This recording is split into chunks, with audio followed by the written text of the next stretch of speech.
Será que nós podemos confiar? Será que nós podemos confiar na Bíblia como a palavra de Deus? Então, como o Luizinho falou, se quer fazer uma pergunta, você pode levantar a sua mão. Se eu não ver você pode abrir seu microfone, faz uma pergunta. Eu acho que eu vou fazer um intervalozinho eu vou avisar para vocês no momento da pergunta, tá bem? Mas, então, vamos fazer uma oração para a gente iniciar. E essa primeira lição, como eu falei, vamos falar sobre a Bíblia, a palavra de Deus. Vamos orar, nosso Pai. Senhor, nosso Deus, muito obrigado por estarmos mais uma vez aqui nessa sala virtual para estudar sua palavra. Nós agradecemos o Senhor pelos recursos que nós temos hoje, que mesmo com certa distância nós podemos se comunicar e transmitir a palavra do Senhor, ajudando uns aos outros e fortalecendo uns aos outros no conhecimento da sua palavra. Sou grato ao Senhor por esses alunos que estão aqui, por aqueles que ainda vão entrar, que o Senhor nos ajude para que tudo que nós aprendemos seja usado para a honra e glória do seu nome. Assim nós oramos em nome de Jesus. Amém. Todos estão me ouvindo bem e está tudo bem aí? Está assim, Dal. Olha, essa escola mundial é uma escola que tem pelo menos dois objetivos principais. Um é ajudar as pessoas a chegarem mais perto de Deus através do conhecimento, porque não tem como chegar perto de Deus sem o conhecimento dele. Porque para chegar perto de Deus tem que amar a Deus, e você não pode amar uma pessoa que você não conhece. Então, essa escola tem esse propósito. O segundo propósito é ajudar, promover unidade entre as pessoas que já conhecem Jesus. Porque todos nós sabemos que não existe unidade entre nós. E quando a gente olha na Bíblia, inclusive vamos ter uma lição que vai falar sobre isso, quando a gente olha na Bíblia, há um apelo até dramático, vamos dizer assim, sobre a unidade.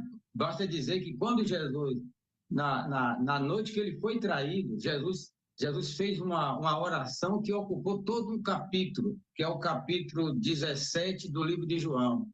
E ele falou várias vezes, para que todos sejam um, como eu e tu somos um. É a oração de Jesus, as últimas palavras de Jesus. Dali para frente ele falou algumas coisas, mas foi muito pouco. Ali foi aquela oração que Jesus começou no capítulo 1. Foi todo o capítulo 17, como eu acabei de falar. Quando Paulo escreve aos Coríntios, que eram 50 anos depois, Paulo faz um apelo dramático para a igreja em Corinto, dizendo: rogo-vos, irmãos, está escrito em 1 Coríntios, capítulo 1, e no versículo 10, 11, 12, ele fala: rogo-vos, irmãos, em nome de Jesus Cristo, para que fale toda a mesma coisa e que não haja divisão entre vós, antes sejais inteiramente unidos na mesma disposição mental e no mesmo parecer. Então, esse assunto de unidade é um assunto extremamente falado e apelado na Bíblia, inclusive esse apelo que Paulo falou no capítulo 1, que eu acabei de falar, ele fala: irmãos, eu rogo pelo nome de Jesus Cristo, por amor de Jesus, para que fale toda a mesma coisa. Então, nós podemos ver claramente que nós não temos unidade. Então, você que está me ouvindo aí, você pode ser da igreja A, igreja B, igreja C. Nós sabemos, devemos reconhecer isso, que não existe unidade entre nós. Por isso, essa escola bíblica mundial tem esse objetivo de promover unidade entre nós, porque é muito importante. Inclusive, Jesus falou no capítulo 17, no versículo 21, ele fala: para que o mundo creia que tu me enviaste. Então, Jesus disse: para que todos sejam um, para que o mundo creia que tu me enviaste. Pelo que Jesus disse ali, é o seguinte: a unidade dos cristãos é uma condição para que o mundo creia em Jesus. Então, não adianta ficar dizendo para as pessoas, você fala para o seu vizinho, você que é evangélico, você que é cristão, fala para o seu vizinho: Jesus te ama, Jesus te ama. Jesus disse em Mateus, em João 17, que a unidade dos cristãos é a condição para que o mundo creia. Então, o mundo precisa ver unidade entre os cristãos para que eles creiam. E nós não temos essa unidade. Então, não adianta ficar dizendo que Jesus te ama, porque Jesus disse que a maneira como as pessoas vão saber que ele os ama tendo unidade, nós não temos essa unidade. Então, por isso, essa escola tem um esforço muito grande para chegar nas pessoas e trazer essa mensagem de unidade, de unidade. Não, mas não é uma unidade assim. A igreja A tem unidade, uma unidade ali naquela congregação, todos os irmãos ali são unidos. Então, não é isso somente, é unidade de doutrina, unidade de entendimento na mesma coisa, como Paulo falou, seja unido na mesma disposição mental e no mesmo parecer. Essa unidade não é uma unidade somente congregacional, é a unidade de todos os cristãos. Afinal de contas, só há um Deus, né? Todos nós acreditamos que há um só Senhor, há um só Pai, há um só Deus, e a Bíblia é uma só para todo mundo. Por que a gente lê a Bíblia e cada um tem uma interpretação diferente? Então, você está de parabéns estar aqui nessa sala. Eu sei que nós vamos ter outras lições, vamos ter presencial. Se você mora aqui em Feira de Santana, você está convidado para fazer esse curso presencial. Esse aqui nós estamos chamando de pré, porque nosso curso é Deixa a Bíblia Falar. E aí a gente chama de DBF. Então, nós estamos fazendo um pré-DBF, que é essa sala virtual, convidando você para a presencial. Não consegue, porque amanhã você vai ter. Oi? Você não consegue, porque amanhã você vai ter. Então, vamos lá. Vamos começar a falar aqui.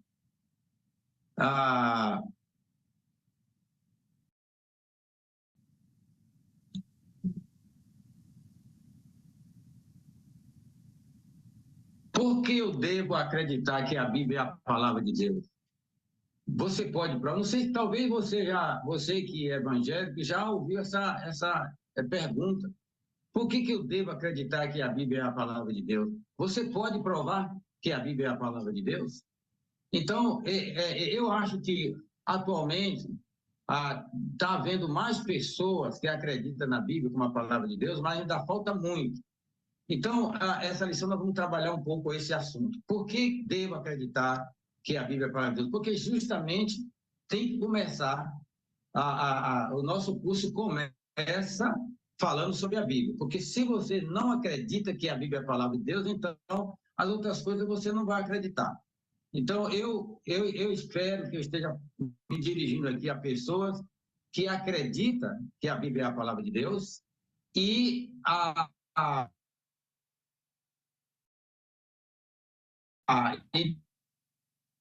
então, para você, essas coisas, eu vou falar. E se você não sabe, você vai aprender, aumente o seu conhecimento, mas tem o objetivo de que você possa ser uma pessoa que transmite isso para as pessoas. Nós precisamos espalhar essa palavra. Nós precisamos espalhar para as pessoas, vizinho, colega de trabalho, essa mensagem da palavra de Deus, para salvar o mundo. Então, nós precisamos disso. Então, vamos continuar aqui falando sobre... porque é uma história difícil de aceitar, né? Porque nós somos humanos, nós somos criados do pó da terra, nós estamos acostumados com essas coisas aqui, inclusive acostumados em acreditar naquilo que nós vemos.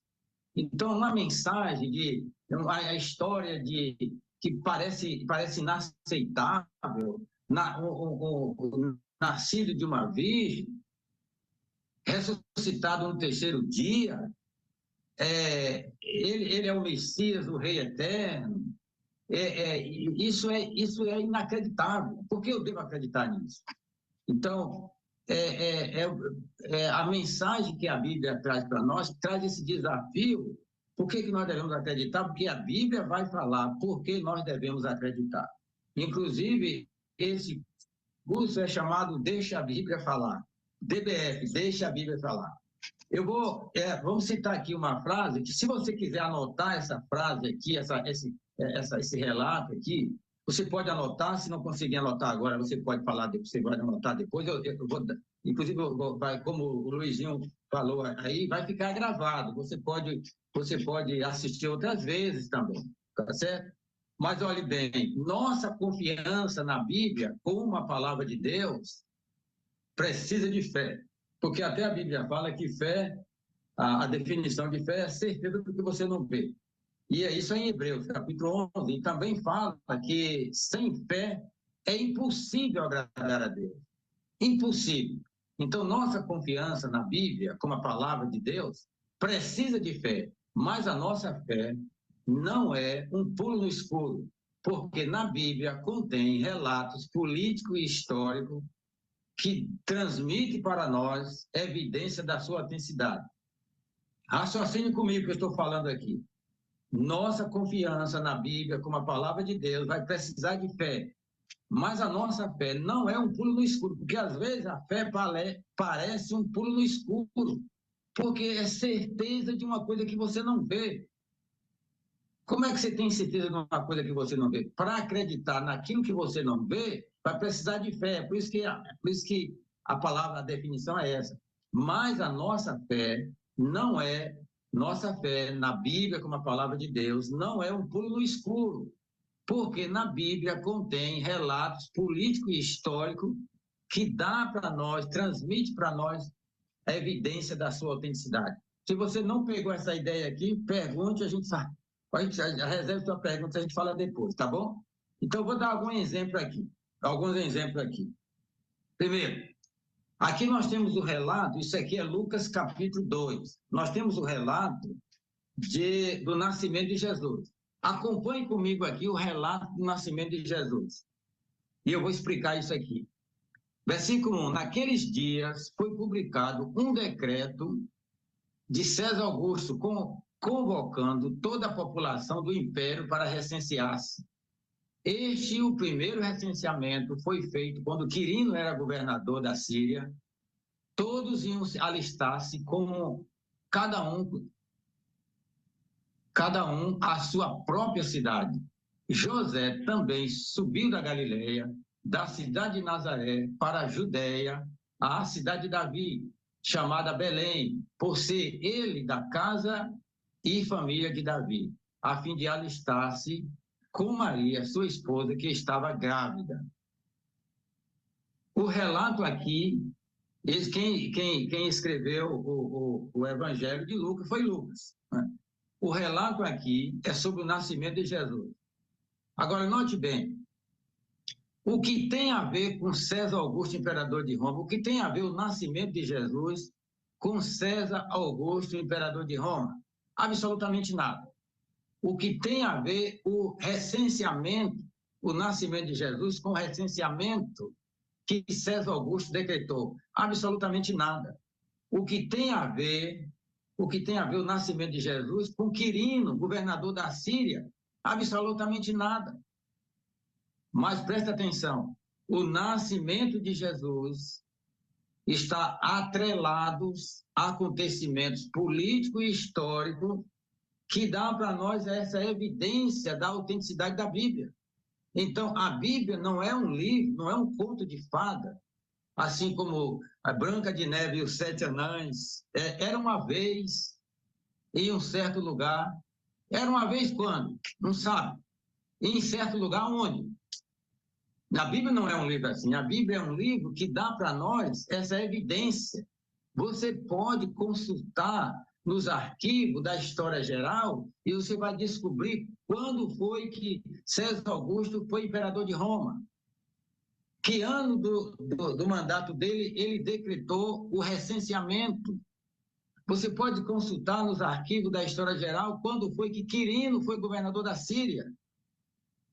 Então, o nascimento de Jesus está atrelado a esses acontecimentos. Por isso, a Bíblia é um livro confiável como a palavra de Deus. Nós podemos confiar na Bíblia. Essa é a nossa primeira lição aqui. Vamos confiar na Bíblia como a palavra de Deus. A Bíblia não tem erro. Se a Bíblia tiver um erro, a Bíblia não é de Deus, porque Deus não erra. Deu para entender esse raciocínio? De novo, o nascimento de Jesus não tem nada a ver com César Augusto. O nascimento de Jesus não tem nada a ver com Quirino, governador da Síria. O nascimento de Jesus não tem nada a ver com esse evento do recenseamento, inclusive aqui o primeiro recenseamento. Mas um historiador pode não receber Jesus como seu Salvador. Pode não se entregar a sua vida para Jesus. Quem estuda história pode não receber Jesus como seu Salvador. Mas ele não vai poder negar a história, porque não vai poder negar a existência de Jesus, porque negar a existência de Jesus seria negar a história. Não pode fazer isso. Entendeu? Então, nós podemos confiar na Bíblia como a palavra de Deus.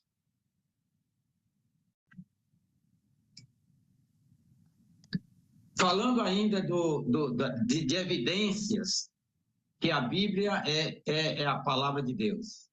Aqui é Lucas também, só que é o capítulo 3. Deixa eu ver se eu coloquei aqui. É o capítulo 3. No 15º ano do reinado de Tibério César.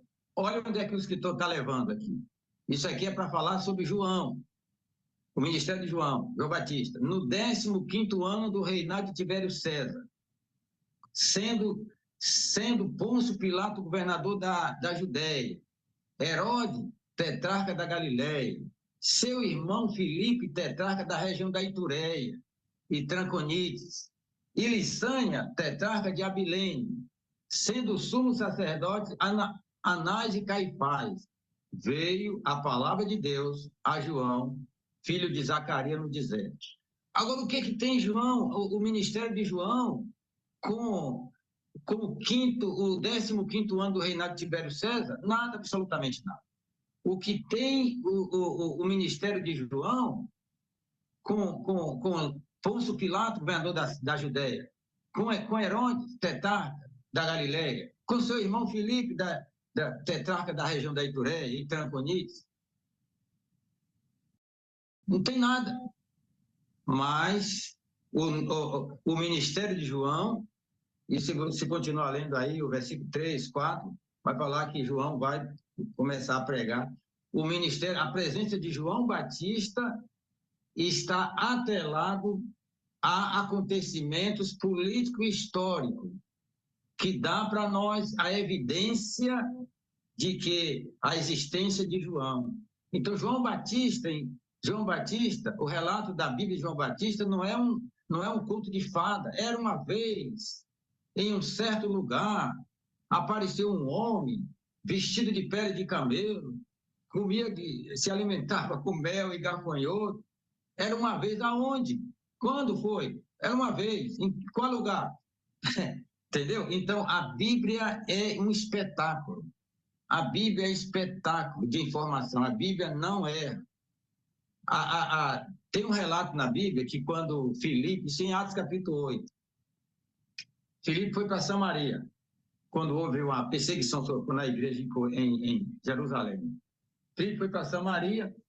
Quando os apóstolos que estavam em Jerusalém ficaram sabendo que Samaria recebeu a palavra de Deus, mandaram Pedro e João para lá. Aí a Bíblia fala, em Atos, fala que Pedro e João desceram a Samaria. Desceram a Samaria. Estavam em Jerusalém. Quando você olha no mapa, quem está em Jerusalém, que vai para Samaria, está descendo. Então a Bíblia é correta até na geografia. Na geografia, eu estou aqui em Feira de Santana. Aí se eu disser assim, eu vou amanhã não, hoje mesmo eu vou para Itapetinga, depois de Vitória da Conquista. Então se eu disser assim, hoje, depois da aula, eu vou descer para Itapetinga, que eu tenho que passar em Vitória da Conquista, geograficamente eu estou errado. Agora, se eu disser que eu vou subir, aí está certo geograficamente. Se eu estou aqui em Feira de Santana, se eu disser que eu vou descer para Salvador, geograficamente está correto, porque tem em direção ao mar. Então a Bíblia, ela até nos pontos geográficos, ela é correta, ela está registrando isso lá. Então, nós podemos confiar na Bíblia como a palavra de Deus. Essa lição, como eu acabei de falar, tem esse objetivo. Vamos continuar. Se você confia, continue confiando na Bíblia como a palavra de Deus. Não deixe se mover para qualquer lado. Continue confiando na Bíblia como a palavra de Deus, porque ela é a palavra de Deus. Você sabe de uma coisa? Existe um relato de que quando os muçulmanos invadiram Alexandria, e lá em Alexandria havia a maior biblioteca do mundo, estava na Alexandria. E os muçulmanos entraram lá para destruir a cidade e tal. E aí tocaram fogo na biblioteca. Isso aí foi uma perda irreparável para a literatura mundial, né? Mundial. Aí um soldado falou para o comandante: Senhor, nós encontramos livro aqui que tem quase tudo que o Alcorão diz, porque o Alcorão é a Bíblia dos muçulmanos. Nós encontramos livro aqui que tem quase tudo que o Alcorão diz, o que é que faz? Aí o comandante falou: queima. Se vocês encontrar livro que tem quase tudo que a Bíblia, que o Alcorão diz, queima, que nós já temos o Alcorão. E se vocês encontrar livro que tem tudo que o Alcorão diz, queima, que nós já temos o Alcorão.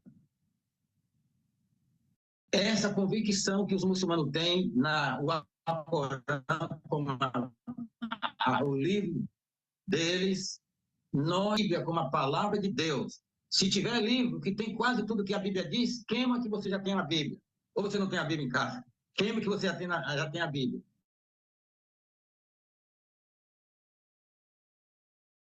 Temos a Bíblia, você já tem a Bíblia. Confie na Bíblia como o único livro da palavra de Deus.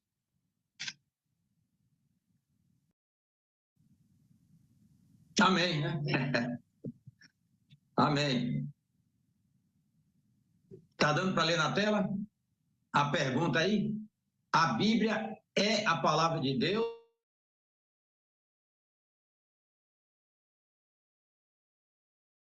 Sabe o que tem diferença? Sabe que muitas pessoas falam isso, não sei se você já percebeu, pessoas falam isso, que a Bíblia contém a palavra de Deus. E se você já falou isso, que a Bíblia contém a palavra de Deus, corrija isso. Porque quando a gente fala que a Bíblia contém a palavra de Deus, então a Bíblia não tem somente a palavra de Deus, ela contém a palavra de Deus. Ela tem outras informações. Só que ela contém a palavra de Deus. Não é a palavra, não é essa. A fala não é essa. A fala ela é a palavra de Deus. Porque se você acredita que ela contém a palavra de Deus, então ela contém a palavra de Deus. Nessa página, nessa outra, e aqui não é a palavra de Deus. Aqui é a palavra de Pedro, aqui é a palavra de João, aqui é a palavra de Paulo. Mas a Bíblia é a palavra de Deus. Não sei se você já viu uma Bíblia que tem assim, as palavras de Jesus em vermelho. As palavras de Jesus em vermelho. Então, isso, eu particularmente não gosto muito disso, não, porque separa as palavras de Jesus. Eu não sei qual é a intenção de ter colocado as palavras de Jesus em vermelho, se é só para destacar o que Jesus falou. Bom, o que Pedro falou é Jesus falando, porque Pedro é inspirado pelo Espírito Santo. O que Paulo falou é a palavra de Jesus. Então, a Bíblia é a palavra de Deus. Tem alguns que observam o Mateus, Marcos, Lucas e João, porque é no ministério de Jesus, já enfatiza mais Mateus, Marcos, Lucas e João, e menos as cartas, porque ali são Atos dos Apóstolos, as cartas que os apóstolos escreveram. As cartas que os apóstolos escreveram.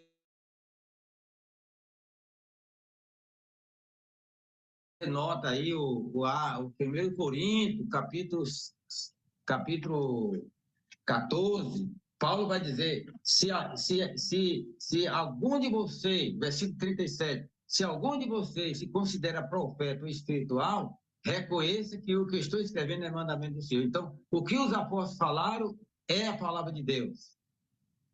Tanto Jesus falando em Mateus, Marcos, Lucas e João, ou Pedro falando, ou João falando, ou os outros apóstolos falando. São inspirados pelo Espírito Santo. Então, a Bíblia é a palavra de Deus. Então, Vamos ler essa passagem aqui. Isso segundo Tessalonicenses, capítulo 3.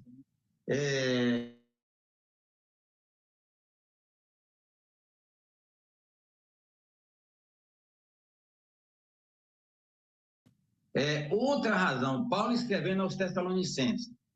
Outra razão.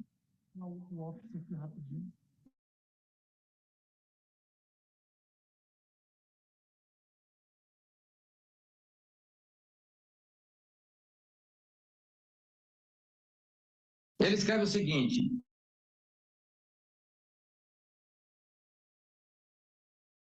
a gente dá graças a Deus. Bom, então, Paulo está escrevendo aos Tessalonicenses. Ele esteve lá em Tessalônica. Naquela segunda viagem missionária, ele esteve lá em Tessalônica. Aí ele fala outra razão. Vou pegar uma versão aqui que eu tenho. E eu estou colocando aqui na tela para facilitar. Mas você deve estar com a sua Bíblia aberta para acompanhar. Né? Para acompanhar isso aqui. Eu coloco aqui na tela, compartilhando, justamente para ajudar.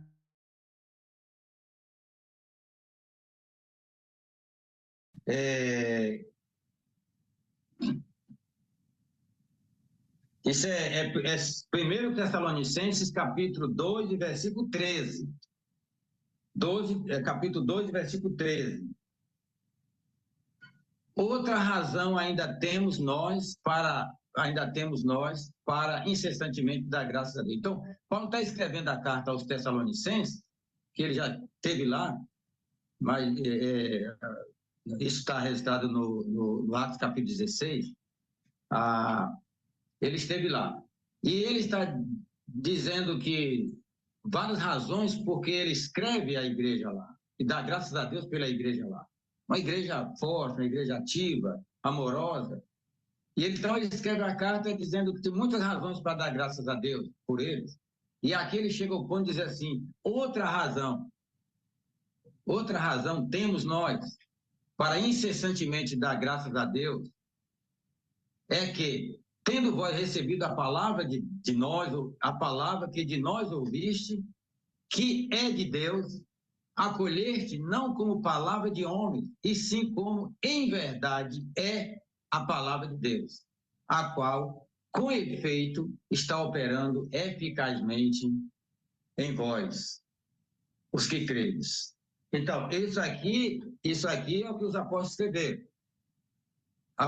Eu estou falando para vocês precisam examinar, porque eu tenho falhas, vocês precisam examinar. Nós temos uma passagem que usamos bastante em Atos 17, Atos capítulo 17, versículo 11. Eu não coloquei aqui na tela, mas o 17, 11, ele está em Bereia. Depois que ele sai de Tessalônica, Paulo e seus companheiros vão para Bereia. E ele fala aqui que os bereanos eram mais nobres. Atos 17, 11, os bereanos eram mais nobres do que os de Tessalônica, porque os bereanos ouviram a palavra pregada por eles, mas eles examinavam todos os dias para ver se as coisas eram de fato assim mesmo. Eu vou ler aqui Atos 17, 11. Você está com a sua Bíblia aberta, você acompanha comigo aqui. 17, 11. Olha, os bereanos eram mais nobres do que os tessalonicenses, pois receberam a mensagem com grande interesse, examinando todos os dias as Escrituras para ver se tudo era de fato assim. Então, note bem, quem estava pregando o evangelho lá era Paulo, mas os bereanos estavam examinando na Escritura para ver e verificar, examinar se o que Paulo estava falando era realmente a palavra de Deus. Então, a gente tem que falar, nós temos que ser bereano, não no sentido de uma denominação bereana, mas nós temos que ser bereanos, imitar os bereanos, nessa atitude de que quando uma pessoa estiver falando, seja quem for a pessoa, seja quem for, examina a Escritura, porque quem estava falando aqui em Atos capítulo 17 era Paulo, mas os bereanos estava examinando. E o que o escritor chama os bereanos? Mal educado, desrespeitoso como pregador? Não, eles são chamados de nobres. Eles foram chamados de nobres porque estavam examinando. E nossa cultura hoje é o contrário. Uma pessoa fala e todos dizem amém, sem examinar o que alguém está falando. Então, eu estou colocando aqui na tela e peço a você, por favor, examina isso que eu estou falando aqui. Porque eu não sou inspirado, eu sou transpirado. Os pregadores hoje não são inspirados, são transpirados. Inspiração é inspiração do Espírito. Nem precisa saber ler, os apóstolos podiam nem saber ler, mas eles recebiam direto do Espírito. E nós recebemos pela Escritura, então, os apóstolos pela inspiração e nós pela transpiração. Conhecimento que nós temos hoje adquirido da Escritura Sagrada é assim, ó, suor, transpirado. Então, quando alguém falar, seja quem for, examina isso, porque nós temos esse exemplo aqui em Atos capítulo 17, versículo 11. Os bereanos foram considerados nobres porque eles estavam examinando o que o apóstolo estava falando. Imagina se fosse eu que estivesse falando lá. Se era o apóstolo Paulo que estava falando, ele estava examinando, imagina se fosse eu. Então, nós precisamos examinar. Mas, então, a Bíblia é a palavra de Deus. Paulo escreve para os Tessalonicenses dizendo: eu tenho muitas razões para dar graças a Deus por vocês, e mais uma razão que eu tenho para dar graças a Deus por vocês é que vocês receberam a palavra transmitida por nós e receberam não como palavra de homens, mas como de fato é a palavra de Deus. Então, os Tessalonicenses receberam a palavra não como palavra de homens, mas como de fato a palavra de Deus. Isso é com os apóstolos. A palavra dos apóstolos não era como palavra de homem, mas a palavra de Deus. Eu não sou apóstolo, eu não sou inspirado, então você tem que receber a palavra como a palavra de um homem falho, mas a gente pode corrigir isso porque nós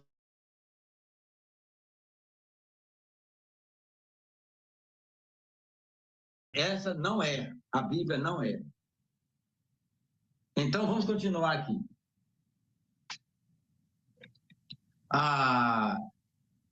Falando sobre o testemunho, os testemunhos, sabe que Lucas, quando escreve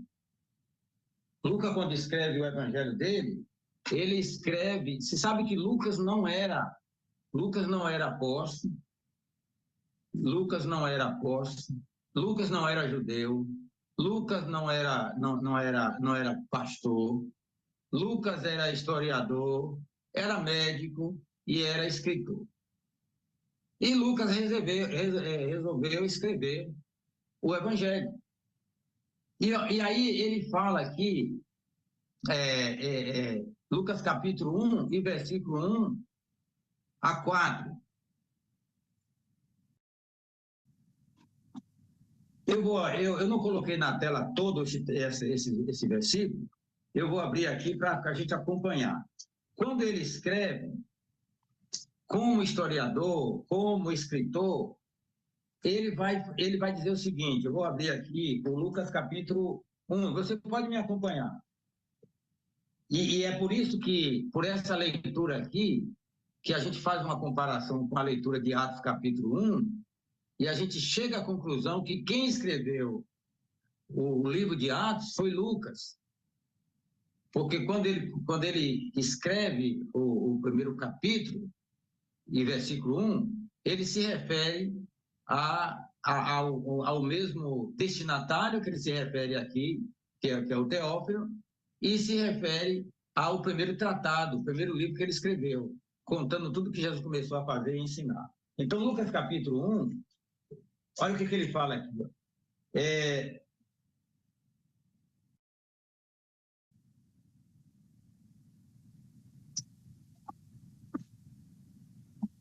Lucas Capítulo 1. Visto que muitos houve que empreenderam uma narração coordenada dos fatos que entre nós se realizaram. Ele está dizendo, muitos se empreenderam em fazer uma narração coordenada dos fatos que entre nós se realizaram, se referindo a outras pessoas que escreveram, narraram, fizeram a narrativa dos fatos que entre nós se realizaram. Aí no versículo 2 ele fala, conforme nos transmitiram os que desde o princípio foram testemunhas oculares e ministros da palavra. Então, ele foi transmitido para ele essas informações por aqueles que foram ministros da palavra e testemunha ocular. Ele não era testemunho ocular, mas ele recebeu as informações pelos que foram testemunha ocular. E aí ele fala aqui no versículo 3, igualmente a mim, me pareceu bem, depois de uma acurada investigação de tudo, desde a sua origem, dar-te por escrito, excelentíssimo Teófilo, uma exposição em ordem. Então ele está dizendo, pareceu a mim também importante que eu fizesse uma narrativa depois de uma apurada investigação por ordem. Não é para sair aí falando o que você ouviu, o que alguém falou e que o vizinho falou. É uma narrativa depois de uma apuração por ordem dos fatos que aconteceram. Vou ler novamente o versículo 3. Igualmente a mim me pareceu bem, depois de uma apurada investigação de tudo desde a sua origem, dar-te por escrito, ó excelentíssimo Teófilo, uma exposição em ordem de acontecimento, para que, versículo 4, para que tenha plena certeza das verdades que foram instruídas. Então, ele está escrevendo para o Evangelho que ele recebeu através de uma investigação apurada dos que foram ministros da palavra e testemunha ocular, faz essa narrativa, escreve e manda para um Teófilo. E esse Teófilo, ele fala aqui, a gente sabe um pouco desse Teófilo aqui, porque aqui fala excelentíssimo Teófilo, que o termo excelentíssimo, Teófilo deve ter sido um governador, porque para receber o termo de excelentíssimo, e também fala que, versículo 4, para que tenha certeza das coisas ou das verdades que você foi instruído. Então, esse Teófilo já deveria ter sido instruído, e obviamente instruído pela escritura do Velho Testamento, porque a essa altura aqui não tinha ainda o Novo Testamento, e agora o relato que Lucas faz, depois de uma investigação apurada, vai dar para Teófilo uma certeza das coisas que ele foi instruído. Porque é o que vai acontecer, nós vamos falar isso daqui a pouquinho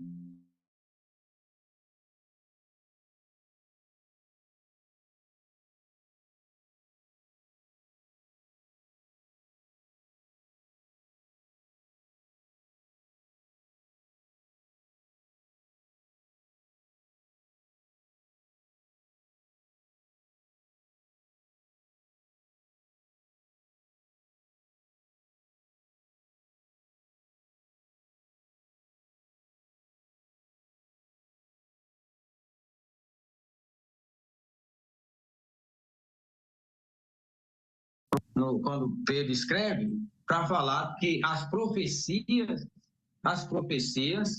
Pedro vai dizer que as profecias é como uma candeia no lugar escuro, uma candeia, uma luzinha ali no lugar escuro, até que a estrela da alva nasça no coração de vocês. Ou seja, o que ele está dizendo, eu vou falar aqui daqui a pouco sobre isso, mas o que ele está dizendo é essa confirmação, quando Jesus chega, que acontece todos os fatos que os profetas escreveram, então tem uma confirmação das coisas que os profetas escreveram.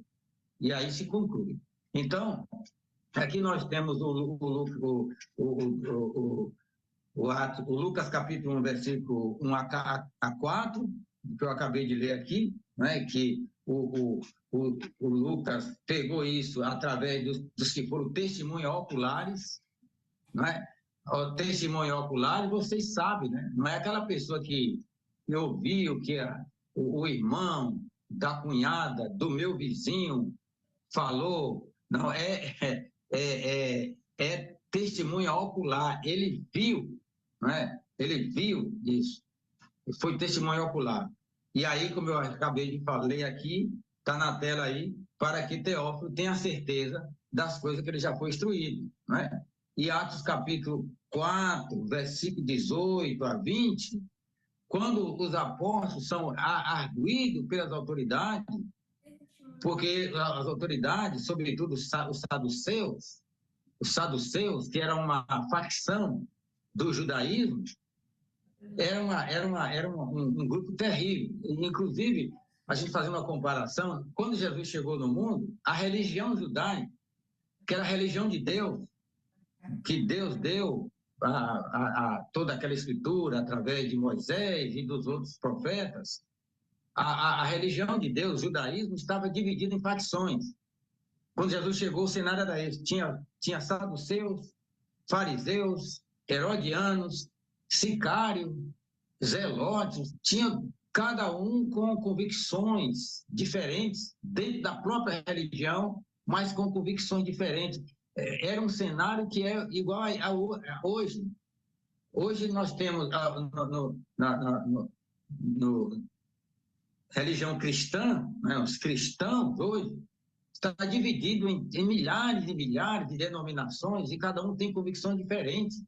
Cada um tem convicções diferentes, forma uma divisão monstruosa que contraria a vontade de Deus. Então, desses grupos que havia na época de Jesus, quando Jesus chegou e encontrou, havia, como eu acabei de falar, os fariseus, os saduceus. Os saduceus eram os piores deles, porque os saduceus não acreditavam em anjo, não acreditavam em espírito e nem acreditavam em ressurreição. Você imagina isso. Imagina. Não acreditavam em anjo, então eles não iam acreditar que o anjo avisou a Maria que ela ia dar à luz um filho. Não acreditavam em espírito, então tampouco ia acreditar que Jesus foi concebido pelo Espírito Santo. Não acreditavam em espírito. E não acreditavam em ressurreição. Tampouco eles não iam acreditar que Jesus ressuscitou dos mortos. Então imagina o pessoal desse dentro da religião. É hoje que a gente tem aí pessoas que acreditam numa coisa, lendo a mesma Bíblia, mas acreditando numa coisa, acreditando em outra. E essa escola bíblica mundial tem uma proposta de chamar você, não tomar decisão por você, mas chamar você para juntos verificarmos isso e ver onde é que nós estamos errando, o que é que nós precisamos fazer para tratar disso. Porque vai ter um problemão lá no dia do julgamento. Olha, gente, como eu falei antes, você que está me ouvindo aí, você pode ser da igreja A, igreja B, igreja C. Né? Olha, se você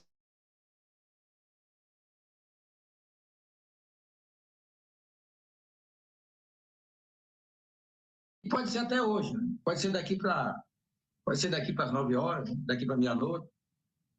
Então, esse julgamento, não, eu e você não vamos ser julgados pela dor. Está escrito na Bíblia.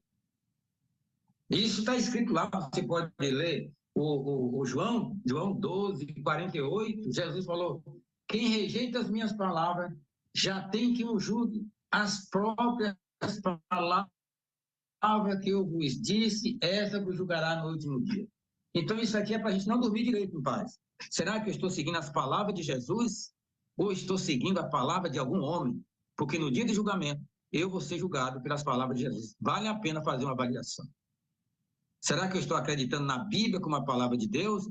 Ou eu estou acreditando na Bíblia em outras fontes? Vale a pena fazer uma avaliação. Então, aí o apóstolo Pedro estava, mas João, em Atos capítulo eu coloquei aqui na tela o Atos capítulo 4, mas isso aí começou no capítulo 3, que Pedro e João curou aquele paralítico na entrada do templo, e aí o paralítico se apegou a Pedro e a João. Então, quando todo mundo viu que aquele homem foi curado, ficou ali olhando para Pedro, a perplexo, porque aí Pedro falou, não foi nós que curamos esse homem, foi Jesus quem vocês crucificaram, e aí tá. Então, Pedro, mas João terminou na prisão, né? Pedro terminou na prisão. Aí, quando foi no outro dia, eles reuniram toda aquela cúpula lá do Sinédrio, lá, mais de 70 senadores lá, com toda aquela audiência ali, os conselheiros, todo mundo se colocou Pedro e João lá no círculo, e aí fizeram a pergunta, com que poder, em nome de quem vocês fizeram isso? E aí Pedro fez, cheio do Espírito Santo, fez uma mensagem lá que chamou a atenção de todo mundo. E eles não tinham nada o que fazer com Pedro, eles fizeram o seguinte, chamaram Pedro, mandaram que Pedro e João ficassem na outra sala lá, eles conversaram entre eles e disseram, vamos fazer o quê? Nós não podemos negar o que eles fizeram. Aí tomaram a decisão de falar para Pedro e João, advertir, não pregue mais o nome de Jesus, não pregue mais. Nós vamos ordenar, nós vamos soltar vocês, mas vamos adverti-los para não pregar mais o nome de Jesus. Não prega mais sobre isso. Porque Pedro e João estavam pregando que Jesus ressuscitou. E isso estava chamando o Sinédrio de mentirosos, porque o Sinédrio, que é composto pelos senadores da religião judaica, Sinédrio, estavam dizendo para todo mundo que o de Jesus não ressuscitou, que os discípulos de Jesus roubaram o corpo de Jesus nas caladas da noite para provar que ele ressuscitou. Então, quando Pedro e João estão pregando que Jesus ressuscitou, aí então Pedro e João estão chamando ele de mentirosos. E eles estão ressentidos por isso. E aí advertiram, não pregue mais. Olha o que Pedro e João falaram. Não podemos deixar de falar do que vimos e ouvimos. Não podemos. Isso Pedro falou e João falou lá no círculo lá, tinha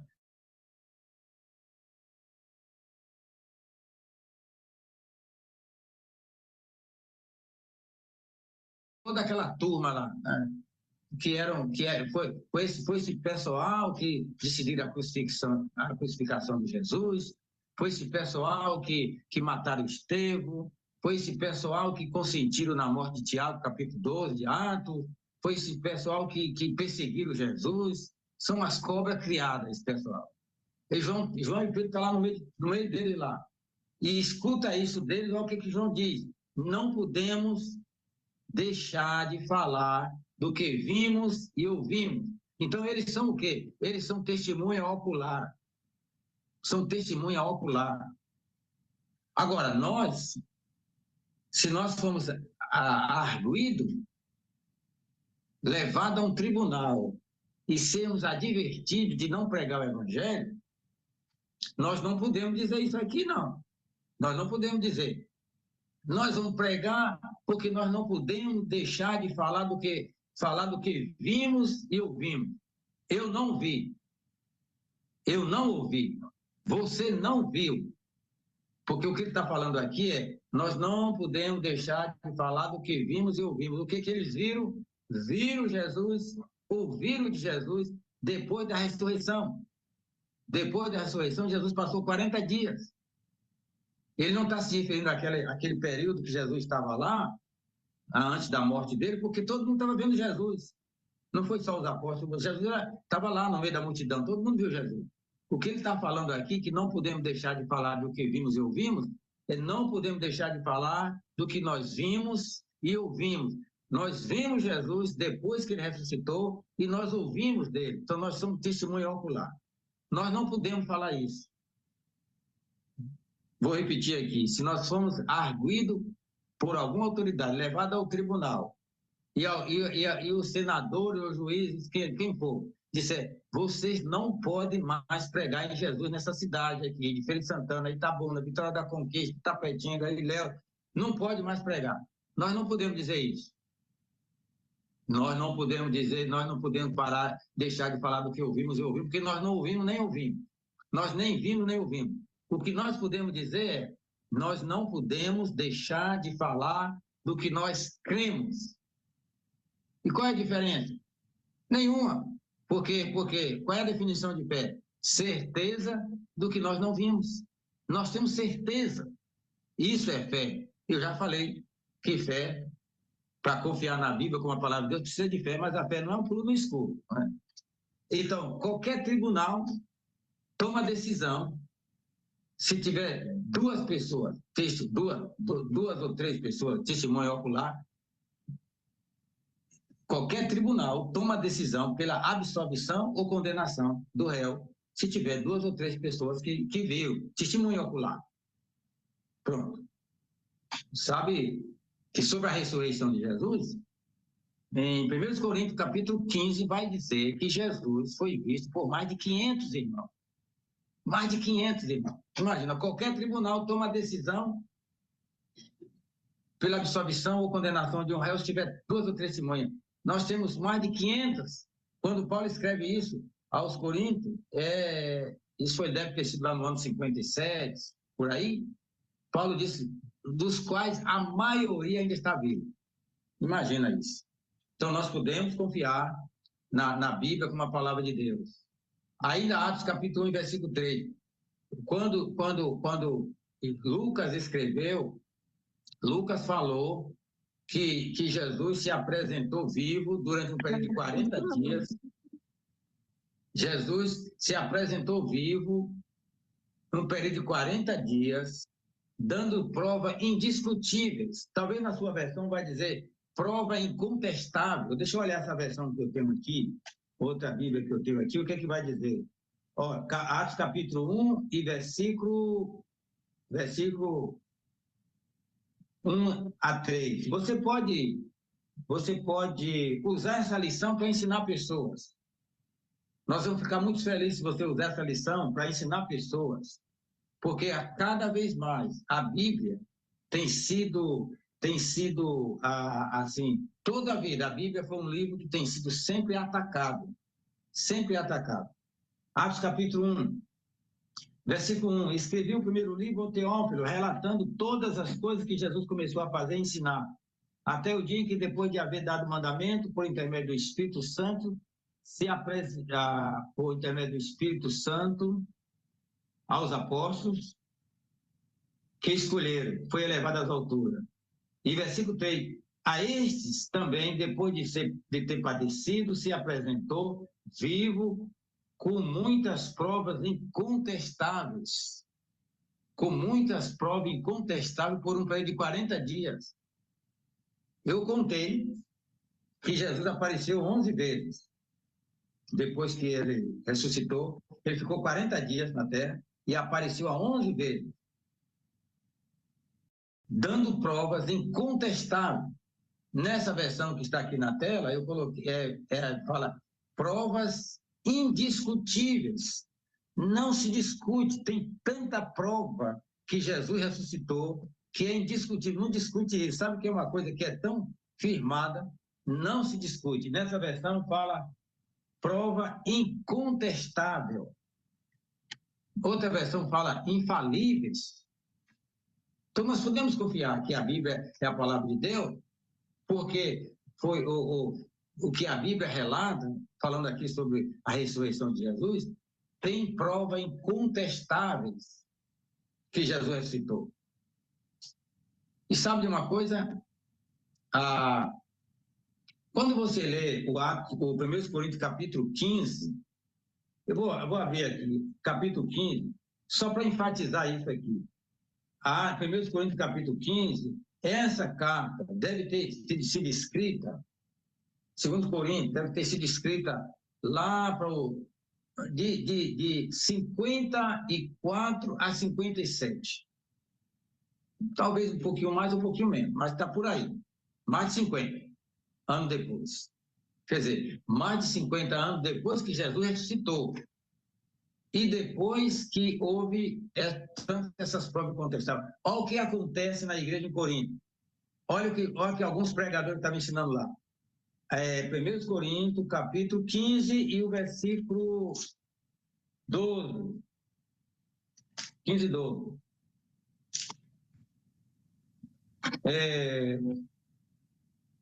Ora, se é corrente pregar-se que Cristo ressuscitou entre os mortos, como, pois, afirma alguns dentre vós que não há ressurreição dos mortos? Entendeu isso aqui? Mais de 50, por baixo, 50 anos depois. Isso aqui tem 50 anos que Jesus ressuscitou. Tinha pregador na igreja em Corinto dizendo que não há ressurreição dos mortos. Olha a leitura aqui. Versículo de novo. Se é corrente pregar que Cristo ressuscitou dentre os mortos, como, pois afirma alguns dentre vós, alguns do meio de vocês quem? Na igreja em Corinto estão dizendo que não há ressurreição dos mortos. Preste atenção, esses pregadores lá não estão dizendo que Jesus não ressuscitou. Eles estão dizendo que não há ressurreição dos mortos. Aí aqui o que é que Paulo vai dizer? Ó, no versículo, a resposta. Então aqui, a partir agora do versículo 13, segue-se a defesa de Paulo, o combate de Paulo a esses pregadores falsos. Aí ele vai dizer no versículo 13, olha aqui o versículo 13. Se não há ressurreição dos mortos, então Cristo não ressuscitou. E se Cristo não ressuscitou, na continuação do versículo 14, e se Cristo não ressuscitou, é vã a nossa pregação, é vã a fé que vocês têm. E ele vai continuar dizendo, se não há ressurreição dos mortos, então Cristo não ressuscitou. Se Cristo não ressuscitou, então vocês continuam os seus pecados ainda, porque a remissão de nosso pecado depende da morte e a ressurreição de Jesus. E a ressurreição de Jesus. Se Jesus não ressuscitou, então não há remissão de pecado. Então, por isso, nós precisamos confiar que a Bíblia é a palavra de Deus e a Bíblia não é que ela contém a palavra, ela é a palavra de Deus. E os relatos da Bíblia foram comprovados através de as afirmações que a Bíblia diz, foi comprovado através de relatos, né? Ela é a palavra de Deus. Mas eu entendo que Deus que nos criou, ele sabe que alguém ia contestar os relatos bíblicos, então os relatos bíblicos ficam atrelados a acontecimento político e histórico que dá para nós essa evidência da autenticidade da Bíblia. Nós podemos confiar nela. E aqui, que agora, eu vou falar um pouco aqui de uma coisa que já está colocada aqui, deixa eu ver onde é que está. Quando chegar lá eu vou pular, porque eu acho que é apropriado eu falar isso aqui. Nós estamos falando sobre a ressurreição de Jesus. Eu citei agora 1 Coríntios capítulo 15, não é? Capítulo 15, e quando, no capítulo 15, versículo 12, que Paulo estava em Éfeso, ficou sabendo que na igreja em Corinto tinha alguém pregando que não há ressurreição dos mortos. E ele mandou a carta. Se você teve até um trecho aqui da carta que ele tem uma frase que é mudana. Tem uma frase aqui que é mudana. Leia comigo o versículo, capítulo 15, versículo 32. Isso aqui é uma frase mudana. Você não vai entender essa frase aqui se você não entender o contexto, né? Se você não entender o contexto. Então, aqui é uma frase mudana. O que a gente lê aqui no versículo 32? No versículo 32, ele fala, se foi como homem, eu vou ler a passagem, eu vou abrir aqui no lugar para a gente acompanhar. 15:32. 15:32. Capítulo 15, olha aqui. 32. Se como homem lutei em Éfeso com feras, que me aproveita isso? Se os mortos não ressuscitam, comamos e bebamos que amanhã morreremos. Essa segunda parte do versículo aqui é uma frase mudana. Comamos e bebamos que amanhã morreremos. É uma frase mudana. Eu não estou sabendo aqui a idade de vocês aí, não, mas alguém aí já ouviu uma música que fala assim: eu bebo sim, estou vivendo, tem gente que não bebe, está morrendo. É isso aí. Comamos e bebemos que amanhã morreremos.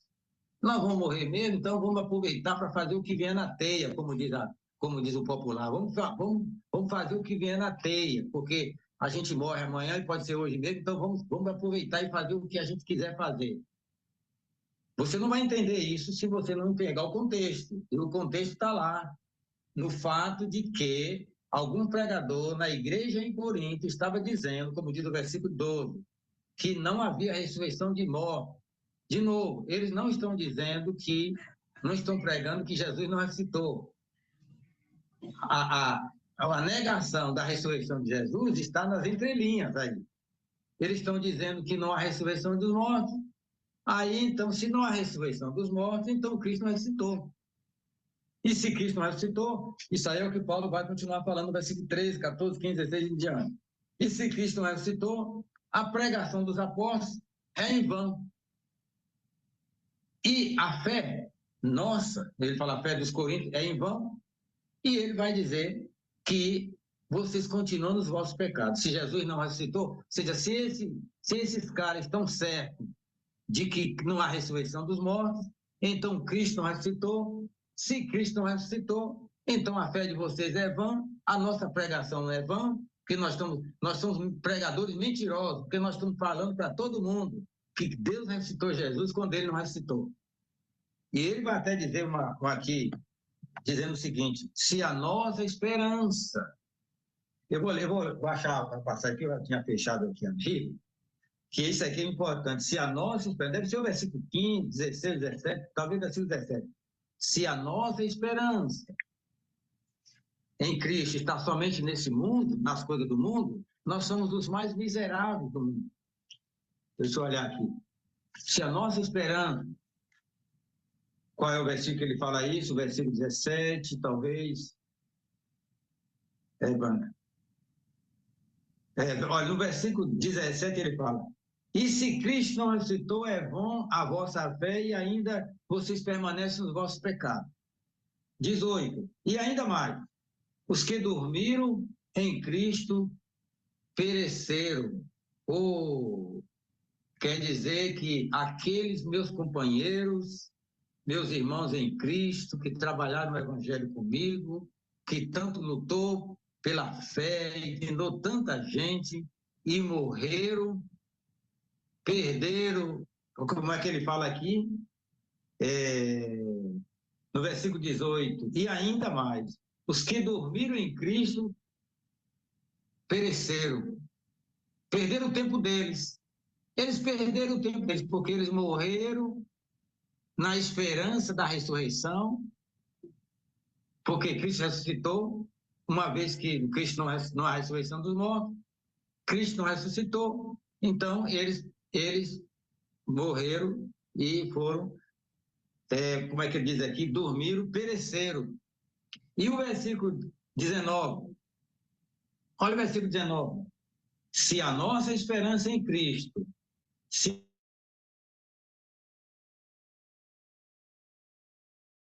miserável de todos os homens. Outra versão vai dizer, nós somos os mais infelizes. Por que ele está falando isso? Se você está seguindo a Cristo, é somente para as coisas dessa vida? É para você receber prosperidade? É para você receber benefícios materiais? O ponto aqui é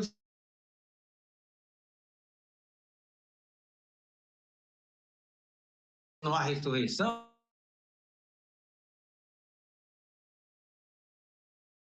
De usufruir dos prazeres transitórios do pecado, nós estamos nos esforçando para ter uma vida honesta, para ser fiel ao marido, ser fiel à esposa, a esposa ser fiel ao marido. Estamos vivendo uma vida de disciplina. Nós somos os mais miseráveis, porque a gente morre e acaba. É isso que ele está dizendo aqui. Nós somos os mais miseráveis, porque as pessoas que não estão em Cristo, que ainda não estão em Cristo, estão aproveitando melhor o mundo do que nós, porque eles estão indo para as baladas, estão indo para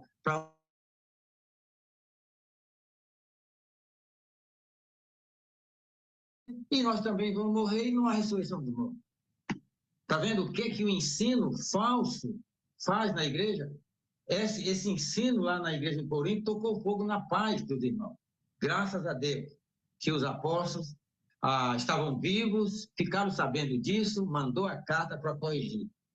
E agora, se nós temos um desvio de ensino hoje, graças a Deus que os apóstolos não estão mais vivos, mas o que eles escreveram é vivo e eficaz, porque é a palavra do Senhor. A palavra do Senhor é viva e eficaz. Pode nos corrigir, pode nos disciplinar, mas nós precisamos estudar. Então, estamos falando que a Bíblia tem tudo o que nós precisamos, como diz o 2 Timóteo, capítulo 3, versículo 3, versículo 16, toda a escritura é inspirada por Deus, é útil para ensinar, para corrigir, para educar, para que o homem de Deus seja perfeito e perfeitamente habilitado para toda boa obra. Nós podemos confiar na Bíblia. E aqui, falando da ressurreição de Jesus, isso foi uma coisa que criou uma dificuldade muito grande para os apóstolos, porque você nota o seguinte, como eu acabei de falar, Jesus morreu, ressuscitou, apareceu aos 12 apóstolos, teve uma vez que ele apareceu, inclusive está aqui em Coríntios, 2 Coríntios, 1 Coríntios capítulo 15, ele apareceu aí a mais de 500 irmãos, só que Jesus não apareceu lá no púlpito, lá no templo, lá onde estava o Sinédrio. Ele não apareceu lá para dizer, olha aí, seus mentirosos, vocês não falaram, não inventaram que meus discípulos roubaram o meu corpo para provar que eu ressuscitei, sou eu mesmo ressuscitei, estou aqui, olha as minhas mãos aqui, olha o meu lado aqui, olha os meus pés, sou eu, Jesus, estou aqui, tem uma coisa para comer aí, para mostrar para vocês, seus mentirosos, que eu ressuscitei. Jesus não fez isso. Ele apareceu aos discípulos, apareceu ali, muitas vezes aparecia do nada, os discípulos estavam reunidos ali, de porta fechada, acuado, com a pressão, porque afinal de contas, nós temos aí 70 senadores dizendo que os discípulos de Jesus roubaram o corpo na calada da noite.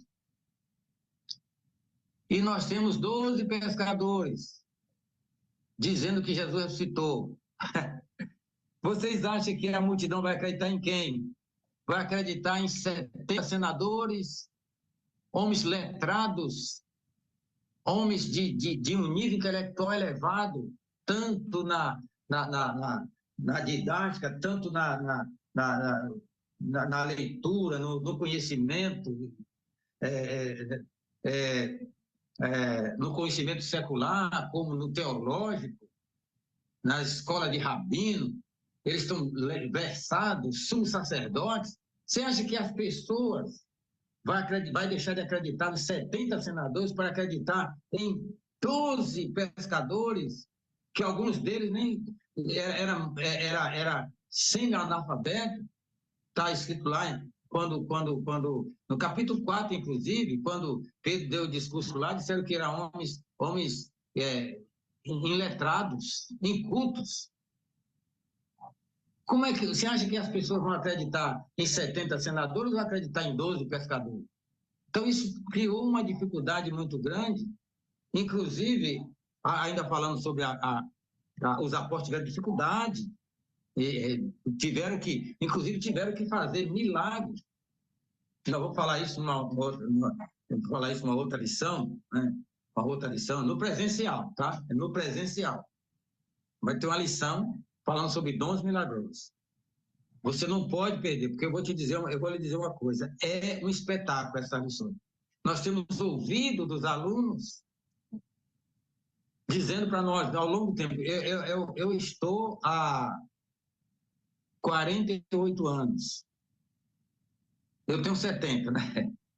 Eu tenho 70. E estou com 48 anos nesse ministério. 48 anos.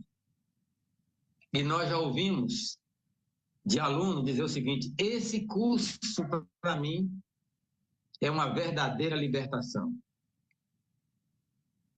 Porque, na verdade, o conceito bíblico de libertação... Eu escutei um aluno falar para mim que eu vi uma placa na igreja, eu não estou criticando aqui, tá? Estou só mencionando uma placa lá, CO, dia de culto, né? Dia de culto, CO, terça-feira, CL, quinta-feira, CM, sábado. Aí eu perguntei, CO é culto de oração, CL é culto de libertação, e CM é culto, CF é culto da família. Então tem um culto de libertação. Mas o conceito bíblico de libertação é: conhecerei a verdade e ela vos libertará. Esse é o conceito bíblico. Então, o aluno falou: esse curso, para mim, foi uma libertação, porque trouxe conhecimento. E você não deve perder esse presencial. Porque o professor vem dos Estados Unidos. Ele morou aqui no Brasil há 12 anos, ele fala português, né? Bem, e ele é que vai dar. Inclusive, quem iria para dar aula hoje aqui será ele, mas ele esteve em Salvador esse final de semana, teve que voltar para os Estados Unidos. Essa hora ele falou assim: na hora que você estiver dando aula, eu vou estar lá nos ares, lá nos ares. Eu falei: vai estar no céu? Ele vou estar nos ares, lá está voando, vou estar voando. Mas ele vai voltar, nós vamos começar que dia? Vamos começar no dia 4, que eu tenho aqui, dia 5, 5 a 14, vai ser o presencial. Aí nós temos, são 15 lições, todos os dias, das 19 às 21 horas, presencial. Aí você vai ter a oportunidade de estar ali com o professor, para tirar suas dúvidas, fazer perguntas, para aumentar o conhecimento. Mas o que eu estou falando aqui, sobre a autenticidade da Bíblia, e aí eu quero aproveitar para falar sobre estou falando sobre a ressurreição, inclusive, porque houve muitos combates, né? Reações muito fortes contra a Bíblia. Inclusive, tem um relato de que a Academia Francesa de Letras, há mais de 120 anos passados, leram a Bíblia cuidadosamente e acharam supostamente 51 erros na Bíblia. Eles acharam 51 erros na Bíblia. Então, eles queriam com isso tirar a Bíblia de circulação. Um dos erros supostos erros que eles acharam na Bíblia é que a Bíblia relata que houve uma cidade chamada Jericó. Sabe o que aconteceu? Depois dos 80 anos passados, na Academia Francesa de Letras havia cristão, e há cristão, pessoas fiéis. E há pessoas que não são cristãos, mas acreditam na Bíblia, porque o conhecimento é uma coisa, e o pleno conhecimento é outro. O conhecimento é você conhecer, é intelectual. Agora, a pessoa pode ter conhecimento de Jesus, mas não segue Jesus, mas tem conhecimento. E tem pessoas que são cristãos e tem pessoas que são historiadores, são da Academia Francesa, mas não segue Jesus, mas acredita piamente que a Bíblia é a palavra de Deus. Não acredita. E tem os arqueólogos, então, começaram a trabalhar nesse sentido para verificar que essa afirmação desses acadêmicos era verdade. Então, uma das coisas que eles falaram é que na Bíblia relata que existe uma cidade chamada Jericó. E eles disseram: nunca existiu uma cidade chamada Jericó. A Bíblia está errada nisso. Nunca existiu. E eles começaram, então, os arqueólogos, né, que é a ciência que estuda as coisas das escavações, para estudar as coisas antigas, começaram a trabalhar e depois de uns 40, 50 anos depois, eles conseguiram descobrir que não somente existia uma cidade chamada Jericó, Mas em Jericó havia muros tão largos que se praticava corrida de carruagem em cima. Imagina. Corrida de carruagem, sabe? Você sabe lá em Salvador tem o convento do Carmo, né? O convento do Carmo. Eu estive lá uma vez, várias vezes eu estive lá, mas uma vez eu estive lá e estava aberto, eu entrei. Olha, a parede lá, as paredes, parede não, você abre os braços assim, tem parede que você abre os braços assim, ó, não abarca a largura de parede. Como é que eles conseguiram fazer isso? Então, eles descobriram que em Jericó os muros era tão largo que se praticava corrida de carruagem. Descobriram isso. Então, aos poucos, a teoria da maligna dos acadêmicos que acharam que na Bíblia tinha 51 suposto erros, olha, ao longo desses anos foram por terra. Eles, depois desse tempo, eles fizeram uma cerimônia pública, não se converteram não, mas eles fizeram uma cerimônia pública pedindo perdão à Bíblia. Uma cerimônia pública pedindo perdão à Bíblia. Nós erramos. E sabe uma das coisas que eles disseram que a Bíblia estava errada? Era na ressurreição. Foi na ressurreição. Como eu acabei de falar, Jesus, quando surgiram esses pregadores, a igreja em Corinto, na igreja em Corinto, 50 anos depois que Jesus ressuscitou, dizendo que não havia ressurreição dos mortos, eles deveriam estar embasados a pesquisa deles, a mensagem falsa deles, a partir do ponto de vista do Sinédrio. Porque, como eu acabei de falar, se tem 70 senadores, pelo menos 70 senadores dizendo que Jesus não ressuscitou, que o corpo dele foi roubado, então, quando os pesquisadores os historiadores vão estudar sobre isso, eles vão levar em consideração a fala de 70 senadores. Agora, aqueles que são pesquisadores de verdade e que estão procurando a verdade, eles vão também levar em consideração o que esses 12 homens estão falando. Mas se você colocar na balança, coloque na balança aí, nós temos o Senado Federal aqui no Brasil, tem um Senado. Eu não sei quantos senadores existem, né? Mas tem muitos. Agora você imagina, você chega lá em Salvador, tem a colônia de pescadores. Eu não sei se já tem alguns anos que eu não morei lá, mas agora não moro mais, já faz algum tempo. Mas tinha ali no Largo das Mariquitas, tinha a colônia de pescadores. Os pescadores ficavam lá, você passava, eles ficavam lá jogando dominó, ali, enquanto chega na hora da pescaria. Sem camisa, jogando dominó por ali e tal, tomando cerveja. E aí você imagina, aí você tem aí o Senado Federal, os senadores da República do Brasil dizendo uma coisa e os pescadores lá da colônia de pescadores do Largo da Mariquita, lá em Rio Vermelho, em Salvador, dizendo outra coisa. Você acha que as pessoas vão acreditar em quem? Quem as pessoas vão acreditar?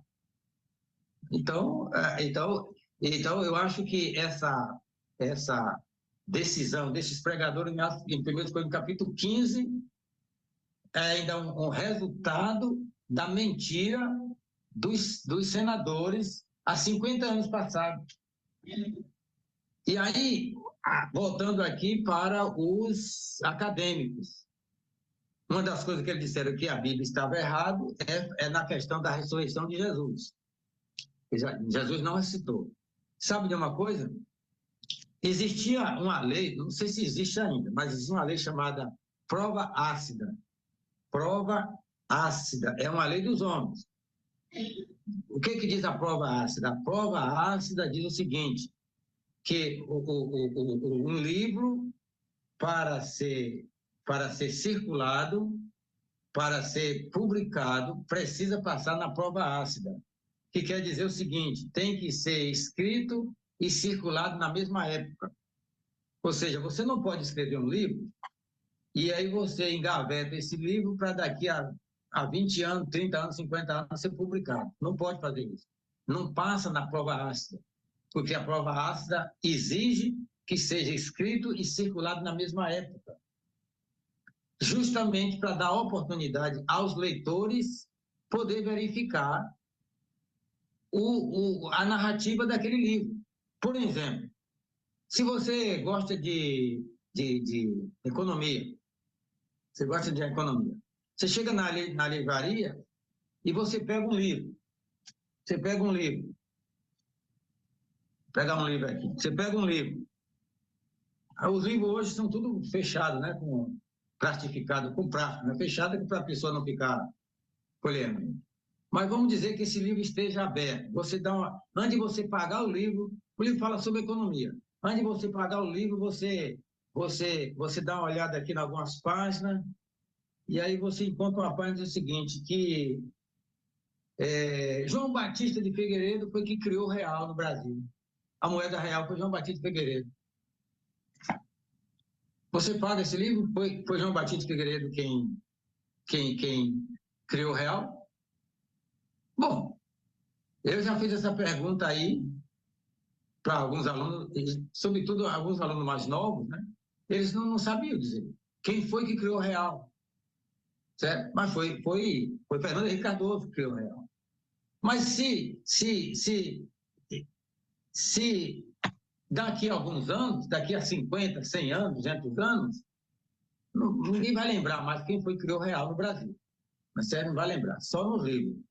Então a prova ácida exige que seja escrito e circulado na mesma época. Então, a intenção dos acadêmicos era tirar a Bíblia de circulação, porque a Bíblia tinha supostamente 51 erros, e um dos erros era que a Bíblia fala sobre a ressurreição de Jesus. E aí, o que acontece? Eles queriam tirar a Bíblia de circulação com a seguinte pergunta: se quando os relatos sobre a ressurreição de Jesus foram escritos, naquela época existisse a prova ácida, a Bíblia essa narrativa passaria na prova ácida? Então eles dão um jeito de retroagir a lei, porque a lei sabe que não pode ser retroagida, mas eles, com a influência dele, retroagir a lei para passar a Bíblia na prova ácida, com respeito à ressurreição de Jesus, que era o ponto deles. Agora, abra comigo de novo aqui o Atos, 1 Coríntios capítulo 15. 1 Coríntios capítulo 15. Vamos começar com o versículo 1. Capítulo 15, versículo 1. Irmãos, venham lembrar-vos do evangelho que vos anunciei, o qual recebeste, no qual ainda perseverais.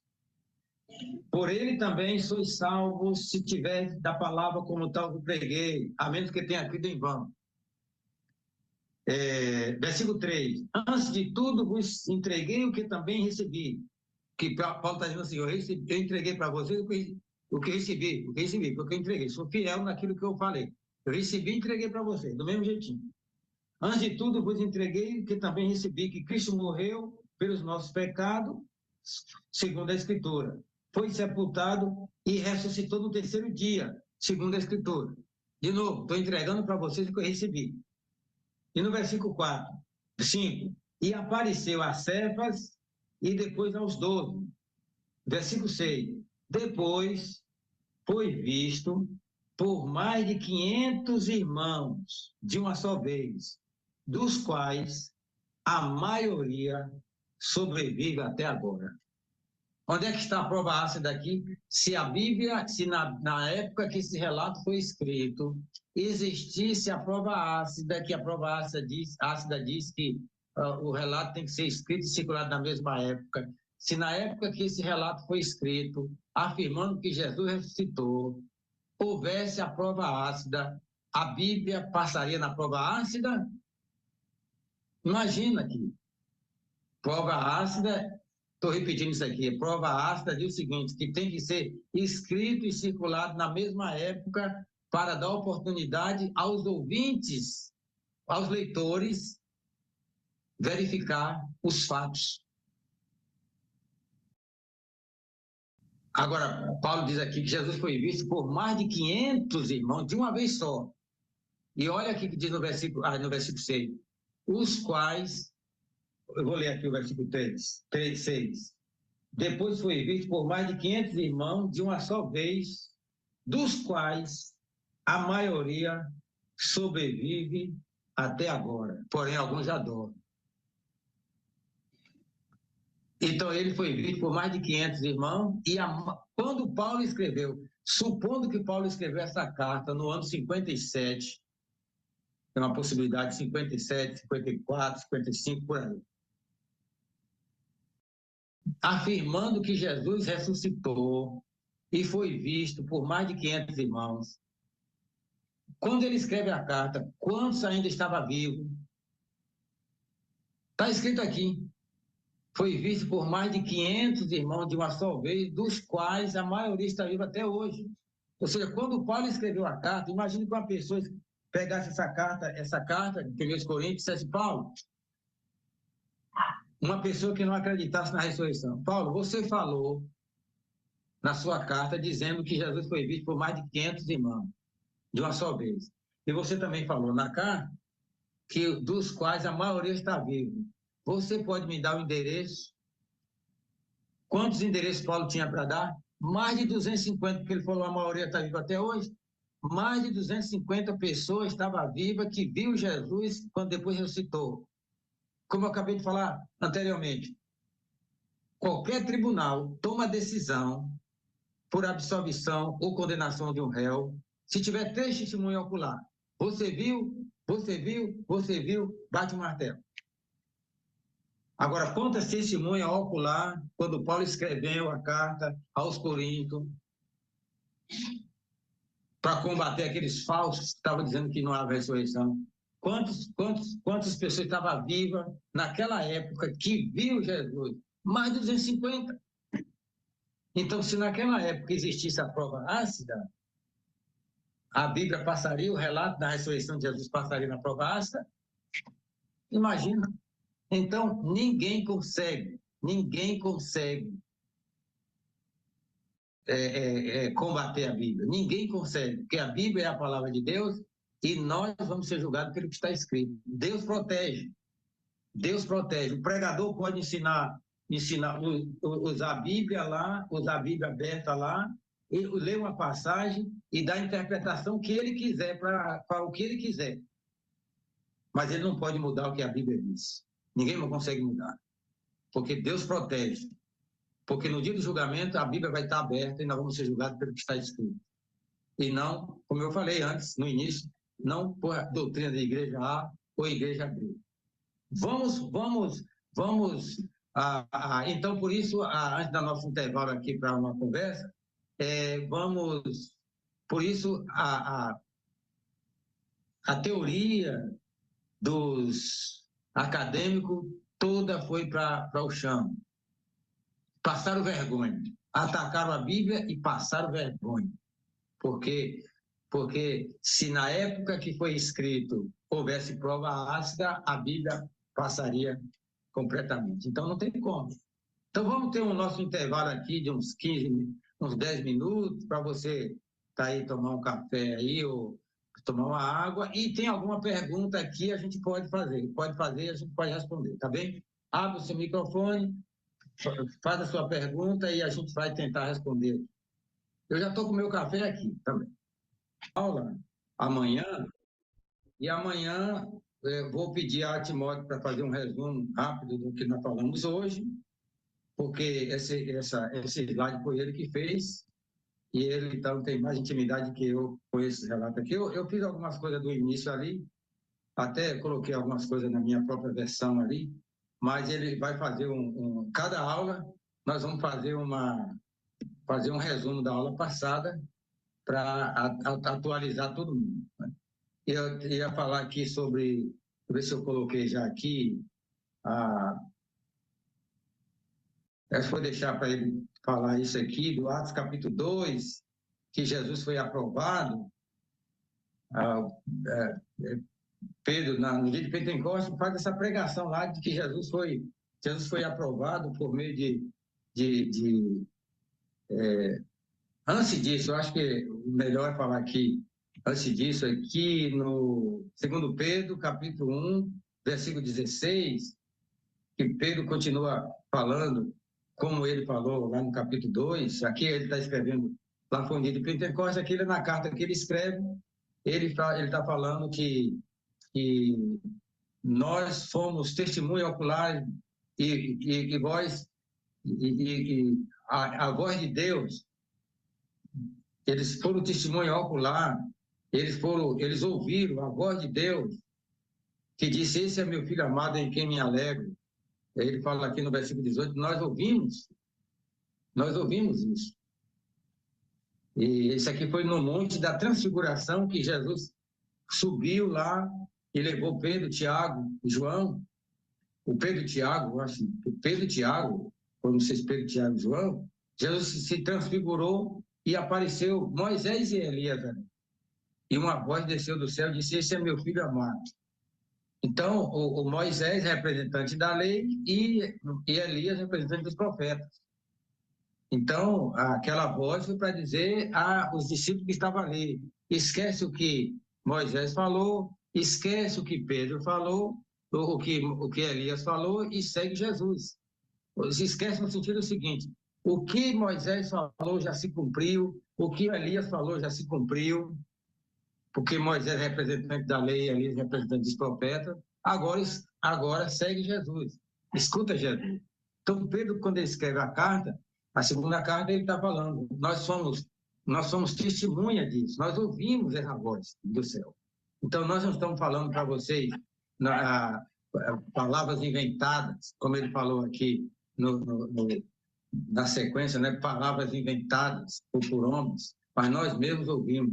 Nossos olhos contemplaram, nossas mãos apalparam, e se manifestou a nós. Tudo isso são relatos que estão dando essa comprovação.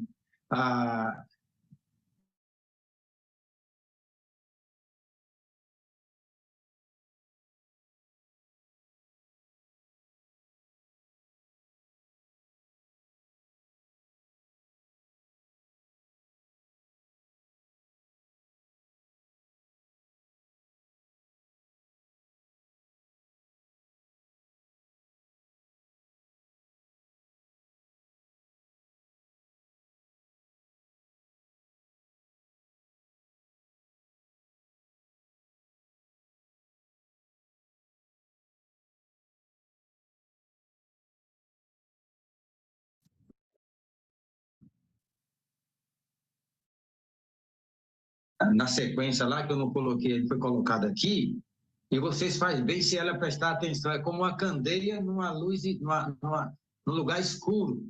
O que ele está dizendo é como as palavras dos profetas, que os profetas falaram, é como uma candeia no lugar escuro. Por quê? Porque até que a estrela da alva, eu vou olhar aqui nessa versão, se vai falar essa palavra, é 2 Pedro, capítulo.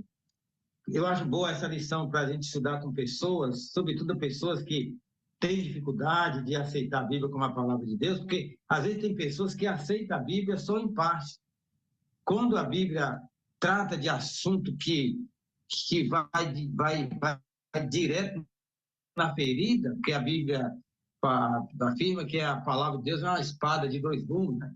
Quando ela toca nosso ferimento, a tendência nossa é querer reagir contra a palavra. Então, nós temos que aceitar toda a palavra. Aí ele fala o seguinte, então, por isso eu acho que essa lição é ótima para estudar com pessoas, para mostrar que a Bíblia é a palavra de Deus, e quando a Bíblia fala, nós temos que entender como a palavra de Deus, e se é a palavra de Deus, então isso tem uma implicação para nós. Se nós resistimos ao que a Bíblia diz, estamos resistindo à palavra de Deus. Ele fala, capítulo 1, versículo 16, porque não nos damos conhecer o poder e a vida de nosso Senhor Jesus Cristo, seguindo fábulas engenhosamente inventadas, mas nós mesmos somos testemunhas oculares da sua majestade, pois ele recebeu da parte de Deus Pai honra e glória, quando pela glória excelsa lhe foi enviada a seguinte voz: este é meu filho amado em quem me compraram. E aí ele fala, ora, essa voz vinda do céu, nós ouvimos quando estávamos com ele no Monte Santo. E aí ele fala, temos ainda assim tanto mais confiança na palavra da profética, e vocês fazem bem se atenderem como uma candeia que brilha no lugar tenebroso, até o dia que clareie, e a estrela da alva nasça no coração, nos vossos corações. E o que ele está dizendo aqui é o seguinte, que a palavra dos profetas é como uma candeia no lugar escuro, até que a estrela da alva nasça no coração, ou seja, até que clareie. Então, quando é que clareia? Ou seja, o profeta diz que ele nasceria em Belém. Como uma candeia, a profecia é como uma candeia no lugar escuro. Quando é que clareia? Quando Jesus nasce em Belém, aí clareou. E isso confirmou a palavra dos profetas. O profeta disse que ele seria chamado Nazareno. Então, Jesus foi criado em Nazareno. Então, os profetas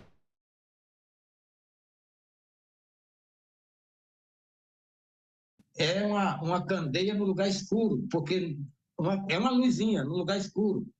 Quando é que clareia? Quando Jesus é criado em Nazaré.